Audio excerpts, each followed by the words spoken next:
Have you ever had a moment that completely changed your life? A single decision that led you down an unexpected path?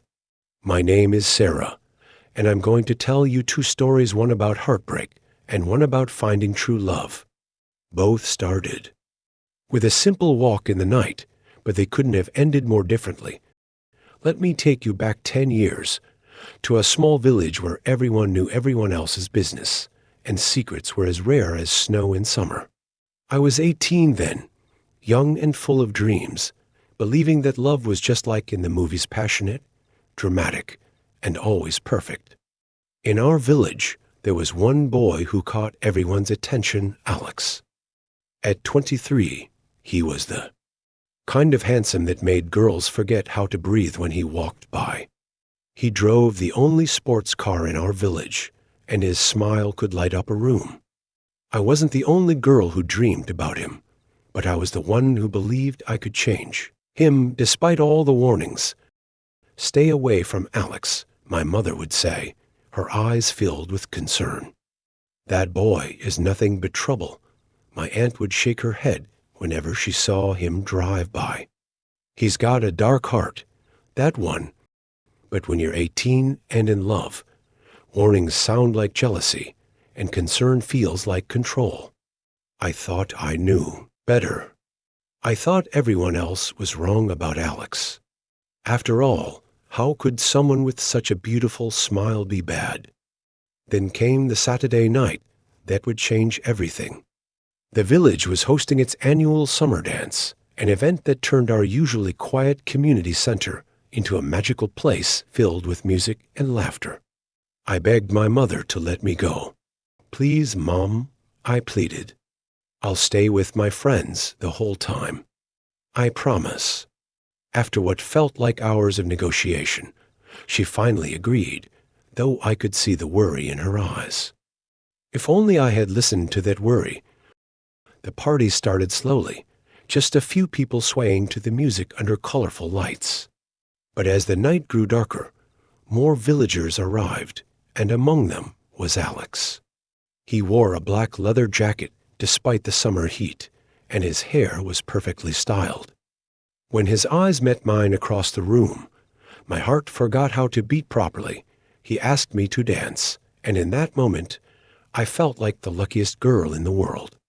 We swayed two slow songs, his hands on my waist, mine around his neck. During breaks, he made me laugh with stories about his travels to the city. Every girl in the room was watching us, and I felt special, chosen. As the party was winding down, Alex leaned close to my ear. "Let's go for a drive," he whispered. "The night is too beautiful to end here." I knew I should say no. I had promised my mother I'd stay with my friends. But his smile was so convincing, and the night felt so perfect. "Okay," I heard myself say. Just for a little while.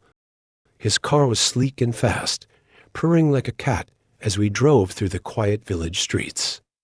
At first, it was wonderful, the wind in my hair, the stars above us, the thrill of being alone with Alex. But then I noticed we were heading away from the village lights toward the old forest road where there were no houses, no streetlights, just darkness. "Alex," I said, trying to keep my voice steady, "maybe we should head back now." He didn't answer. Instead, he pulled over in a spot where the trees blocked even the starlight. When he turned to me, his smile was different, not the charming one I knew, but something hungry and cold. "Don't be boring," he said, leaning toward me. Everyone knows this is how these drives end. When I pushed him away, saying no, his charm vanished completely. Without a word, he reached across me, opened the passenger door, and pushed me out. Just like that, I found myself alone in the dark, 3 kilometers from home, with nothing but my party shoes and my shattered illusions. The walk home was the longest of my life. Every shadow made me jump. Every rustle in the bushes sent my heart racing. My feet developed blisters, but I kept walking, tears streaming down my face. I wasn't just crying about the pain in my feet. I was crying for my broken heart, my damaged pride, and my lost innocence.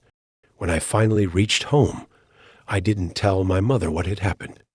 I couldn't bear to see the "I told you so" in her eyes. But the next day, when I told my friends, their response was even more painful. "Oh, Sarah," they said, exchanging looks. "Alex always does this. He's done it to half the girls in the village. We thought you knew." That night changed me. It taught me that sometimes the prettiest smiles hide the ugliest intentions, and that love shouldn't make you ignore red flags. I became stronger, wiser, and more cautious. 2 years later, I moved to the city, determined to build a new life, but life has a funny way of balancing things out. Because this is where my second story begins. Another walk in the night, but this time in the pouring rain of the city.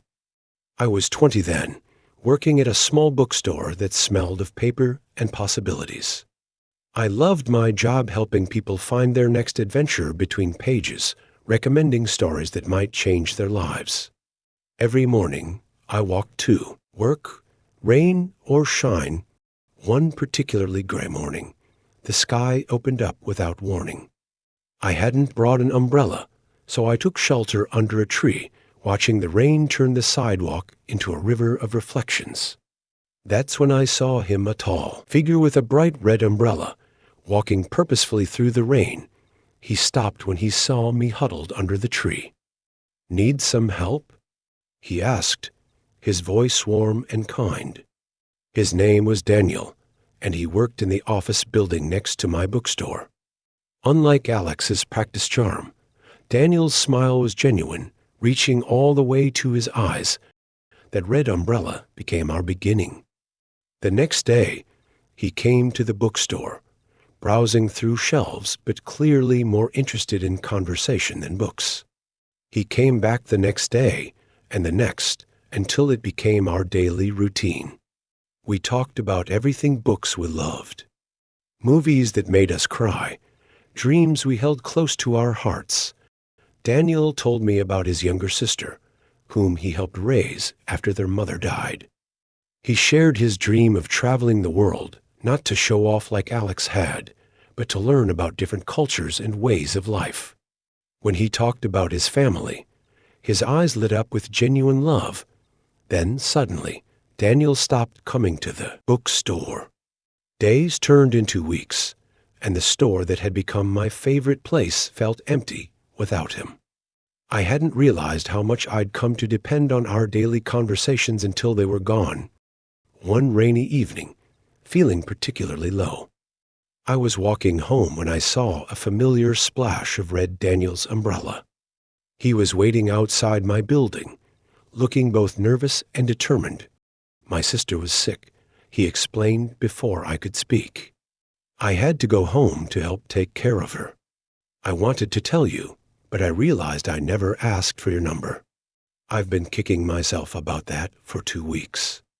Relief and joy flooded through me. We walked together in the rain that night, sharing the red umbrella, and I realized something important. Real love doesn't make you ignore warning signs. It doesn't leave you stranded in the dark. Real love is like that umbrella, offering shelter when you need it most. Today, 10 years after that terrible night with Alex, my life couldn't be more different. Daniel and I are married, living in a cozy house with a garden where we grow flowers and vegetables.